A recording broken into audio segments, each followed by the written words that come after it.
Every language has its own importance. O mankind, we have created you from a male and female and made you into races and What is the relation between Islam and science? The question is, what is an Islamic approach to science, and does Islam have any harmony with the modern science? Salah means prayer. While in Islam it is said of actions and mode of worshipping Allah subhanahu wa ta'ala. Salah is the second tenet of Islam after Iman. Every believer is asked to worship Allah 5 times a day. The 5 times of Salah are called Fajr, Zohr, Asr, Maghrib and Isha. Quran says, إِنَّ الَّذِينَ آمَنُوا وَعَمِلُوا الصَّالِحَاتِ وَأَقَامُوا الصَّلَاةَ وَآتَوُا الزَّكَاةَ لَهُمْ أَجْرُهُمْ عِنْدَ رَبِّهِمْ وَلَا خَوْفٌ عَلَيْهِمْ وَلَا هُمْ يَحْزَنُونَ.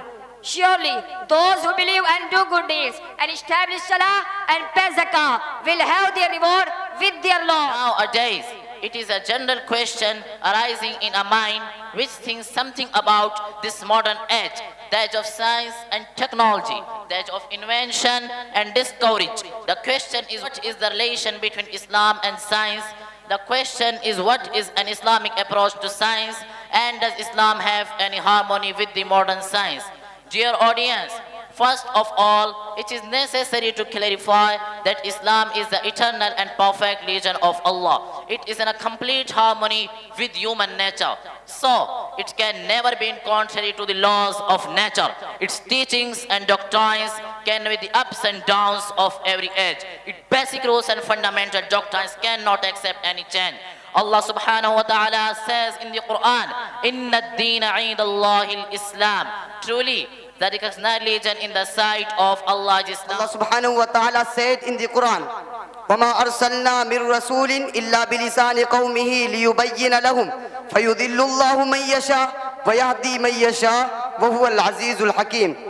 We did not send any messengers, but speaking in the language of his people, so that he might clearly convey the message to them. So Allah lets go astray whom he wills, and lets find guidance whom he wills. And he is the mighty, the voice. Language is a means of communication for people. Every language has its own importance. Dear audience, the first and foremost teaching of the Quran about equality is that all human beings are descended from one father and mother. Thus they are equal on the basis of humanity. The Quran says, Ya ayyuhan nasu inna khalaqnakum min dhakarin wa untha waja'alnakum shu'uban wa qabaila lita'arafu inna akramakum 'inda Allahi atqakum inna Allaha alimul khabir. O mankind, we have created you from a male and female and made you into races and tribes so that you may identify one another. Surely the noblest of you in Allah's sight is the one who is most past of you. Surely Allah is all loving all way. Dear listeners, the Quran very explicitly declared that the differences of races, tribes, colors and places are of no value and importance. These differences are only for the sake of identification. One cannot be considered higher and superior on the ground of race, color and nationality.